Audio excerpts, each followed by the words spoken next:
Welcome everybody to the July monthly roundup. I'm here with Paul Dawson. Morning, Dave. Hey Paul, how you going? Not too bad. Obviously at the moment, a very topical situation is the markets. There's a lot of news you see on the 6 o'clock news nights about the markets going up and down.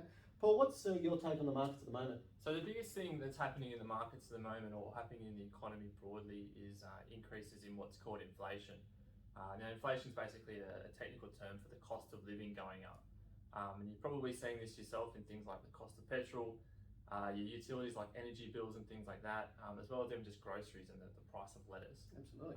So a couple of things that are causing that obviously is the war in Russia and the Ukraine and some of the impacts that's having on markets, China trade wars and things there as well, all pushing up the cost of living and making things more expensive. Now, obviously that's normal, that's part of the economy, but the government likes to see that sort of limited to 2 to 3% per year.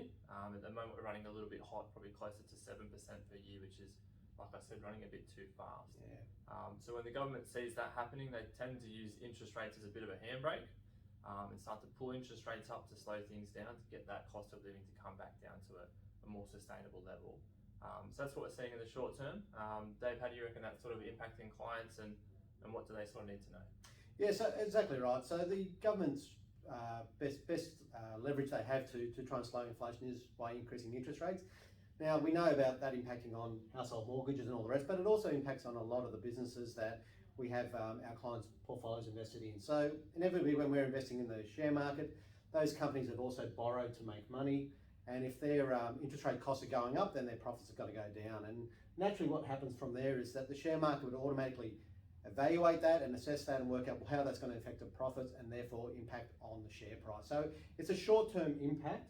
We believe it's only going to be playing around for the next sort of 6 to 12 months, but it is going to be short-term. But as long as we sit our clients' portfolios in very high quality, secure stocks, we're not that concerned about the short-term volatility at the moment.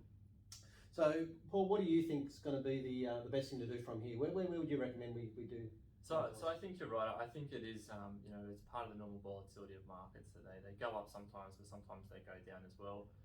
Frustrating the last sort of 12 months and possibly the next little while, it is likely to be one of those dips in markets. I think long-term wise, you're better off having a view that it's not a game for 6 or 12 months, that you're in there for 3, 5, 10 years plus. Absolutely, yeah. In which case, when you look back in 5 or 10 years' time, there's a really good chance that your portfolio would have recovered. So it's not, I don't think, the time to be selling and moving things around. I think it's the time to be sitting tight and waiting it out. I agree. So, guys, we're frantically working behind the scenes here, a bit like the duck with their feet underwater. We're making sure our clients' portfolios are safe and robust and sitting in good quality stock. So we'll continue to work hard at that and make sure your money's safe and secure. And really, hopefully, within the next 6 to 12 months, we're sitting here with happier messages. So, if you have any questions, don't hesitate to give us a call. Pick up the phone, drop us an email. We're always here to help you. That's what we're here for.